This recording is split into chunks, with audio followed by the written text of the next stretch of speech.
everyone, this is Chris, and welcome to Anime Debates, Pokemon versus Digimon. Now, I have a hard time making a decision with this one because Pokemon is, of course, one of my favorite things on the planet. But Digimon still hands down is one of my favorite shows I watched as a child. Now, Pokemon can hold the same distinction, except for the fact that if you continue to watch it, it feels like it didn't hold up. Let's just get right into that. So, Pokemon is a show, if you've never seen it before, about a kid who goes on a journey with the digital creatures. He uses his creatures to catch other creatures, and then wants to be the, best guy catching those creatures, which makes him a Pokemon master. And that's kind of what we all signed up for when we started watching this show. Because when you play the game, of course, the character you're playing as has a beginning and an end. You go through his journey, and you go like, yeah, this is awesome. And it starts, you go, oh yeah, I know that Pokemon. That's awesome. I got a Dexter too. I can see the things in my Pokédex. And it's all about you basically being the character and ergo being able to relate with him. And as the show goes on, that lessens more and more because you realize the show is literally retreading everything. Like, literally everything. Like, if you've seen a battle, you've seen a battle. If you've seen a capture, you've seen a capture. And so it just feels like nothing is being, nothing new is being created here. Nothing new is being made. And that's okay, because sometimes the old is awesome. Sometimes retreads can be great. And Pokemon did that well for a while. Like, Pokemon the first movie is one of my favorite movies ever. And they didn't do anything particularly new. And that's fine. Now, as the show goes on, you start to kind of tire of the antics. You go, you know what, Pokemon? You gonna get to the point?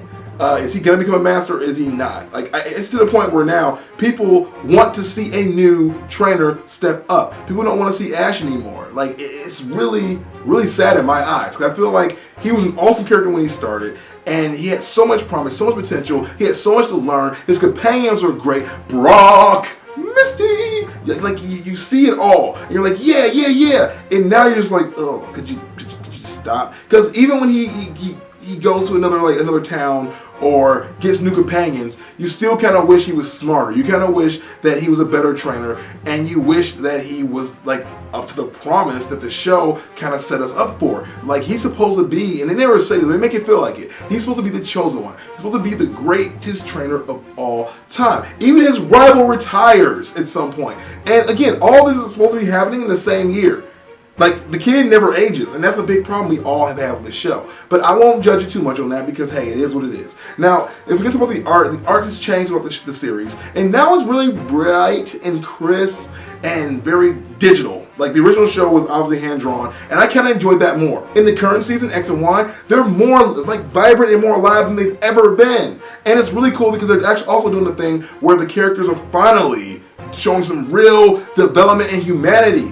The girl that Ash travels with, one of them at least, is actually saying she has feelings for him. And that is awesome because we've all been shipping Ash with all these different companions. And finally one might happen.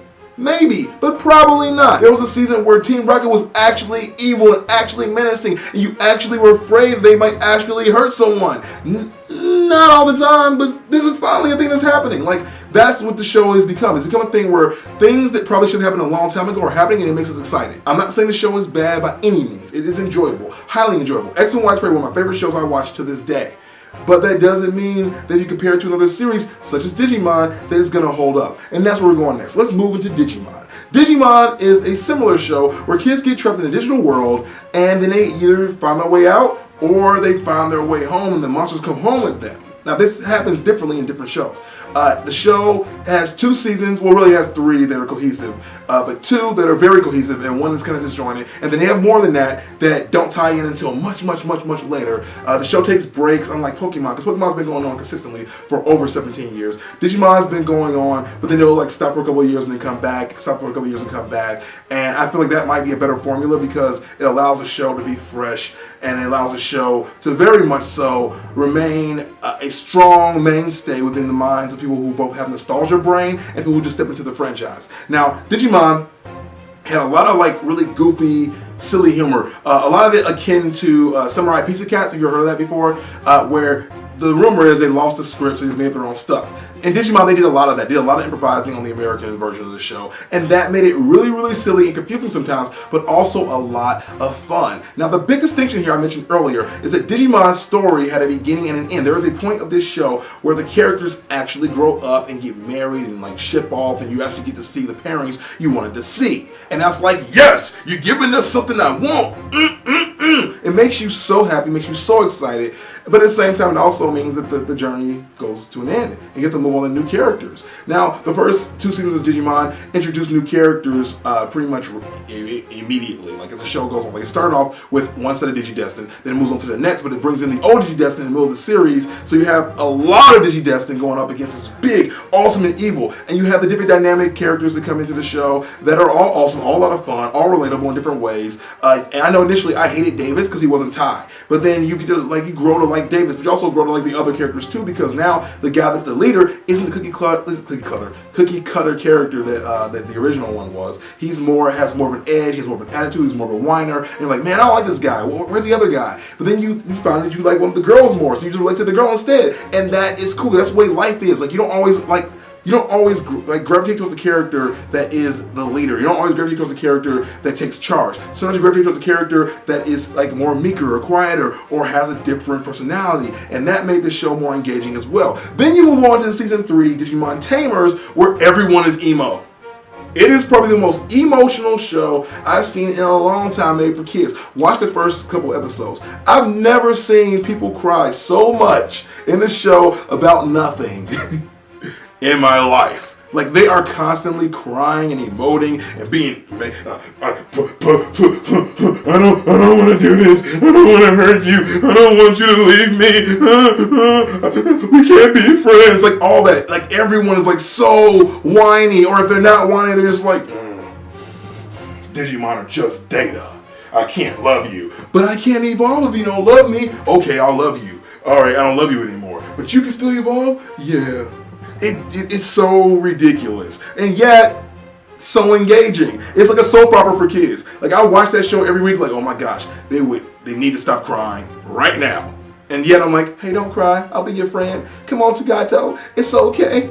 Come on, man. It's okay. And it's kind of cool because I feel like also, at least in the world of Tagato, his Digimon grows with time. Like at first he's really stupid and very infantile and very much a child, but as the show goes on and he develops, you get to actually see him grow and have more of a personality, take charge, be a real friend, not be so naive, learn things, and that's something I wish Pokemon did. That's one thing that I love about Digimon, that Pokemon has always bugged me over, is the fact that they had real personalities. They weren't just saying their names. They were actually like, you know, stating their independence. They had attitudes. They disobeyed. Like they didn't just spit fire in your face. They'd be like, yeah, I'm not doing that. I'm gonna do what I want. I know what you said, but hey, I'm gonna go ahead and just act like you're being sarcastic. Like they were super, super funny, and that's what made the show better. I think that Digimon had a better story structure. Digimon had a better cast. Digimon had better animation even. Even if this animation still holds up. Like Pokemon's old animation looks like very 80s, very 90s even.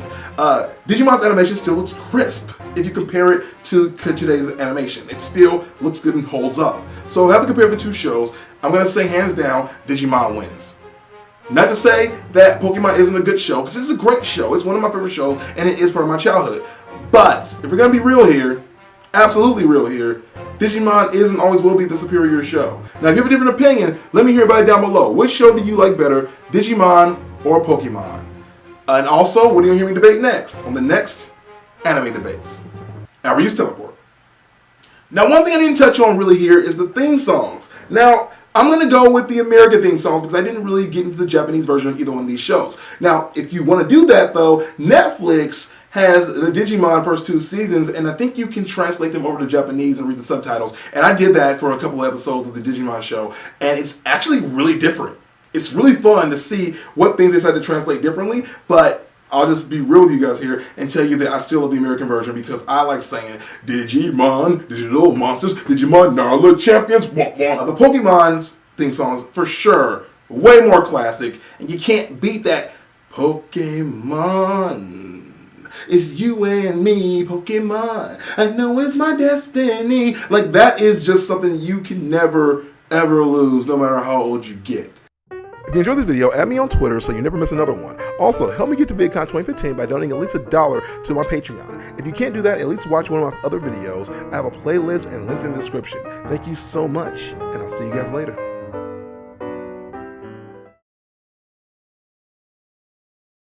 So right after I finished recording this episode, I recorded it live in front of an audience on Hangout, and someone told me there's a Digimon show called Digimon Tri that's coming out in Japan, which will follow the continued adventures of the original Digidestined from seasons 1 and 2. And I looked at the freaking art, and they've aged them, and they kept them their older ages, even older than they were in Digimon 2, and it looks so great. And my only question now is, are they going to have the new Digidestined from the second season featured as well?